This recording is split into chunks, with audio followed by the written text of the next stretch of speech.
38절에서 40절까지 말씀입니다.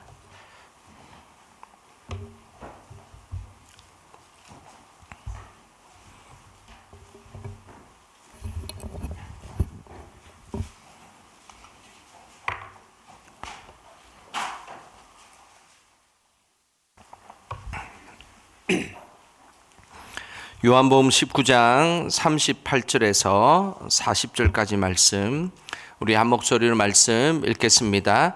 아리마대 사람 요셉은 예수의 제자이나 유대인이 두려워 그것을 숨기더니 2일 후에 빌라도에게 예수의 시체를 가져가기를 구하매 빌라도가 허락하는지라.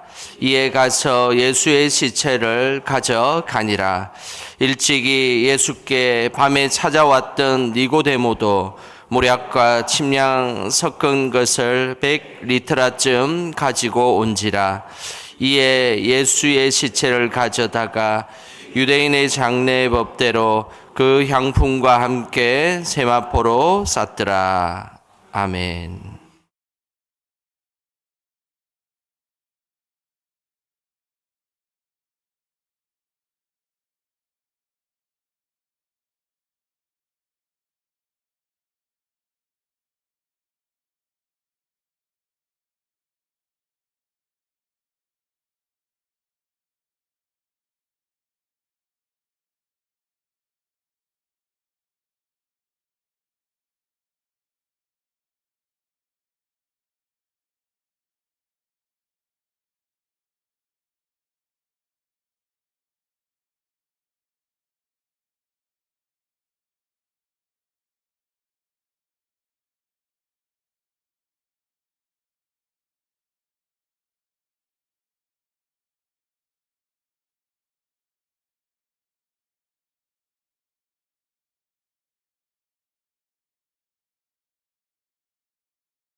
아들이었다라는 귀한 고백을 하게 되었습니다. 그리고 로마의 병사들도 그곳에 있었습니다. 예수님은 이런 6시간이라는 긴 시간 동안 십자가에 매달려 있으면서 많은 사람들을 만나며 조롱을 받기도 하고 예수님에게 영광을 돌리기도 하였습니다. 이 모든 만남이 끝난 후에 오후 3시가 되자 십자가에 못 박혀셔서 죽음을 당하셨습니다. 예수님께서 십자가에 죽으신 후에 어느 누구도 로마 당국에 찾아가서 예수님의 시체를 수습하려는 사람이 아무도 없었습니다. 하지만은 예수님에게 용기를 내어서 참된 제자가 되기로 나아갔던 2명의 사람이 있었습니다. 그 2명의 사람이 예수님의 장례를 치루어 주었습니다. 십자가에 매달려 예수님의 시신을 장사 지낸 첫 번째 사람이 38절에 등장합니다. 우리 같이 함께 읽어보겠습니다. 아리마대 사람 요셉은 예수의 제자이나 유대인이 두려워 그것을 숨기더니 일 후에 빌라도에게 예수의 시체를 가져가기를 구하매 빌라도가 허락하는지라 이에 가서 예수의 시체를 가져가니라. 예수님의 시신을 장사 지낸 사람, 그 사람 바로 아리마대 요셉이라는 사람이었습니다. 그는 부자였고 사내들인 공의회의 회원이었습니다. 그는 재산이 많았고 무엇보다 많은 사람들, 특별히 사내들인 공의회 회원 중에서 유대인의 존경을 받았던 그런 사람이었습니다. 예수님 시대의 사내들인 공의회는 많은 것을 결정하고 그리고 모든 것을 판결하는 그런 장소였습니다.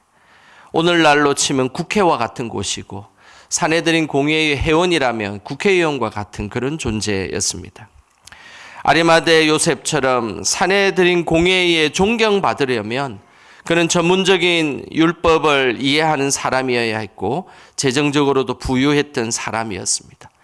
그리고 그때 당시에 사내들인 공회에 들어갈 정도의 사람이 되려면 다국어를 구사하면서 본토 유대어뿐만 아니라 헬라어에도 능통했던 사람이어야 했습니다. 뿐만 아니라 제사장 가문이나 귀족 가문에 속한 사람이어야 사내들인 공의회 회원이 될 수 있었습니다. 그런데 그 사내들인 공의회에 70여 명 되는 그 공의회 사람들 중에서 특별히 존경을 받기 위해서는 막대한 부와 고도의 정치력 그리고 율법을 아주 냉철하게 해석하는 그런 율법을 잘 아는 지성을 가지고 있어야 했습니다. 그렇기 때문에 사내들인 공의회 회원이 된다는 것만으로도 영광스러운 길이었고 그리고 그 중에서 존경을 받는다는 것, 그것은 정말로 가문의 영광이며 모든 사람이 부러워하는 그런 자리였습니다. 오늘 그 자리에 있었던 사람이 아리마대 요셉이었습니다. 그런데 이런 위치에 있었던 아리마대 요셉은 성경이 그를 이렇게 평가하고 있습니다. 38절 전반부입니다. 아리마대 사람 요셉은 예수의 제자이나 유대인이 두려워 그것을 숨기더니. 아리마대 요셉은 예수님의 제자이긴 했습니다. 그런데 단서가 있습니다. 유대인들이 두려워서 그것을 숨겼다는 것입니다.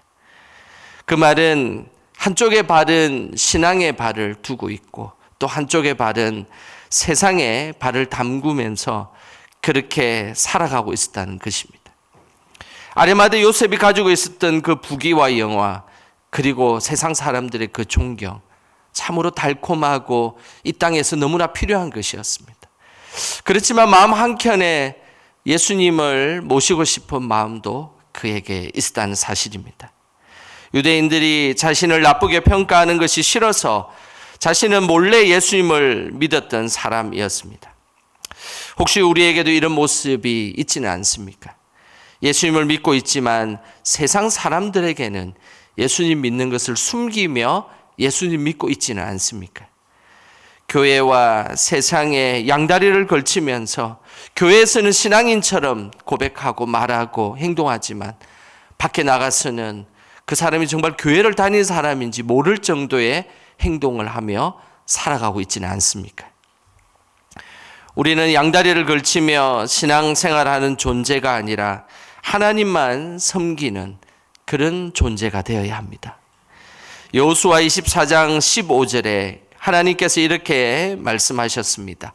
우리 같이 함께 읽어보겠습니다. 만일 여호와를 섬기는 것이 너희에게 좋지 않게 보이거든 너희 조상들이 강 저쪽에서 섬기던 신들이든지 또는 너희가 거주하는 땅에 있는 아모리 족속의 신들이든지 너희가 섬길 자를 오늘 택하라. 오직 나와 내 집은 여호와를 섬기겠노라 하니. 오늘 하나님께서 말씀하셨습니다. 여호와를 섬기든지 아니면 세상을 섬기든지 양당간에 결단하라라고 말씀하십니다. 저는 우리 영광의 우리 모든 성도들은 오직 여호와만 섬기겠다는 그 고백에 결단을 하기를 주님의 이름으로 축복합니다. 아리마대 요셉은 십자가를 체험하기 전에는 늘 세상과 신앙의 중간에 서서 애매하게 신앙생활을 했던 사람입니다. 그가 세상에서 대단한 부귀와 근세를 가지고 있을지라도 하나님 보시기에는 그냥 애매한, 그냥 연약한 신앙일 뿐이었습니다. 하지만 십자가를 체험한 후에 그의 노선은 명확해졌습니다. 그래서 모두가 두려워하던 빌라도를 찾아갔습니다. 그러면서 예수님의 시체를 가지고 가서 나의 집에 있는 무덤에 장사하게 달라고 빌라도에게 당당하게 요청하였습니다. 예수님의 시체를 빌라도에게 요청하는 그 순간 그는 이제 더 이상 세상의 눈에 비치는 자신의 모습으로 살지 않겠다는 결단을 했던 것입니다. 그러면서 담대하게 예수님의 시체를 가져가겠다라고 요청하고 허락을 받았습니다. 그리고 예수님의 장례를 치르게 되었던 것입니다. 우리도 늘 십자가 앞에 선 우리의 모습이 항상 담대하게 하나님 편에 서기를 주님의 이름으로 소망합니다. 오늘 본문에는 예수님의 장례를 치른 또 다른 사람이 나옵니다. 39절입니다. 우리 같이 함께 읽어보겠습니다. 일찍이 예수께 밤에 찾아왔던 니고데모도 모략과 침향 섞은 것을 100리터라쯤 가지고 온지라. 예수님의 장례를 치른 또 다른 인물은 니고데모라는 사람입니다. 니고데모를 오늘 39절에 보면 이렇게 소개하고 있습니다. 일찍이 예수께 밤에 찾아왔던 니고데모다라고 소개하고 있습니다. 니고데모는 요한복음 3장에 보면 사람들의 시선이 두려워서 밤에 몰래 예수님을 찾아왔습니다. 그러면서 믿음에 대해서 물어보고 거듭남에 대해서 배웠던 인물입니다. 니고데모는 바리새인이었습니다. 그리고 유대의 지도자였습니다. 하지만 예수님을 당당하게 낮에 찾아가지 못하고 밤에 찾아가는 소심한 인물이었습니다. 우리도 믿음을 표현하고 예수님을 전하는데 소심한 모습을 혹시 보이고 있지는 않습니까?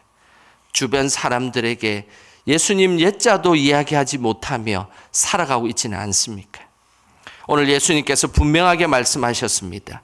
누가복음 9장 26절 말씀입니다. 우리 같이 읽어보겠습니다. 누구든지 나와 내 말을 부끄러워하면 인자도 자기와 아버지와 거룩한 천사들의 영광으로 올 때에 그 사람을 부끄러워하리라. 오늘 예수님께서 이렇게 말씀하셨습니다. 예수님과 그 하나님의 말씀을 부끄러워하면 나도 너를 만나면 너를 부끄러워할 것이다 라고 말씀하셨습니다. 우리가 그런 존재가 되어야 되겠습니까? 우리는 예수님이 자랑하는 존재, 예수님이 기뻐하는 존재, 예수님이 칭찬하는 존재로 살아가야 되지 않겠습니까? 우리는 TV에 나오는 연예인을 행여나 길에 만나기라도 하면 자랑하고 싶어서 우리의 입이 가만히 있지 못할 것입니다. 우리는 예수님의 그 십자가에 못 박혀 돌아가심과 그 구원하심, 그리고 우리 그 사랑하시는 그 예수님을 우리는 평생 자랑하시기를 주님의 이름으로 소망합니다. 니고데모는 시간이 지나면서 담대한 사람이 되었습니다. 요한복음 7장에 보면 예루살렘에서 예수님을 죽여야 한다라는 의논을 하는 그때에 니고데모는 당당하게 이야기했습니다. 율법대로 그 사람의 말을 듣고 실체적인 증거가 있지 않는 한 그 사람을 심판할 수 없다라고 그는 예수님을 당당하게 변호하였습니다. 그리고 오늘 본문 39절 후반부에 보면 이 니고데모가 예수님의 장례를 준비한 것을 보면 이제 더 이상 소심한 니고데모가 아니라는 그런 모습을 우리가 보게 됩니다. 39절 후반부에 보면 이런 표현이 있습니다. 모략과 침향 섞은 것을 100리터라쯤 가지고 온지라. 니고데모가 예수님의 장례를 위해 가져온 모략과 침향 섞은 것의 양은 성경에 100리터라는 용어를 씁니다. 당시에 1리터라는 오늘날로 치면 한 320g 정도 되는 무게입니다. 그러니 100리터라는 32kg 정도 되는 무게입니다. 당시에 모략과 침향을 32kg라고 표현한다면 오늘날로 그 값어치를 매기면 한 30억 정도 되는 아주 어마어마한 돈입니다. 강남의 아파트 한 채와 맞먹는 그런 돈입니다. 니고데모는 최선을 다해 예수님의 장례를 준비하였습니다. 우리는 향료 옥합을 깨뜨렸던 그 여인을 우리는 다 기억하고 있습니다. 그런데 니고데모가 예수님에게 드렸던 100리터라의 이 귀한 그 옥합은 우리는 잘 기억하지 못합니다. 니고데모는 최선을 다해 예수님의 장례를 준비한 것입니다. 왜 니고데모가 이렇게 많은 양의 모략과 침향을 가지고 왔을까요? 그 이유는 예수님이 이 땅에 진정한 왕으로 오셨다라는 것을 고백하기 위함이었습니다. 당시에 일반 유대인들은 장례에 그냥 고작 한 1kg 정도의 모략과 침향을 사용합니다. 그런데 30kg나 되는 모략과 침향을 사용했다는 것은 그 당시에 로마 황제나 위대한 왕의 장례일 때 그 정도의 양을 사용해서 장례를 치렀습니다. 그것은 뭘 의미하겠습니까? 니고데모는 예수님을 이 땅의 진정한 왕으로 그가 고백하고 있었다는 사실입니다. 그래서 세상의 왕들보다 더 위대하게 준비하고 그리고 그 장례를 치렀던 것, 그것이 100리터라에 담겨있는 니고데모의 신앙의 고백이었던 것입니다. 아리마대 요셉과 니고데모는 예수님의 십자가를 경험한 후에 그의 삶이 180도가 바뀌었습니다. 40절에 그 모습이 있습니다. 우리 같이 함께 읽어보겠습니다. 이에 예수의 시체를 가져다가 유대인의 장례법대로 그 향품과 함께 세마포로 쌌더라. 예수님이 돌아가신 시간은 오후 3시입니다.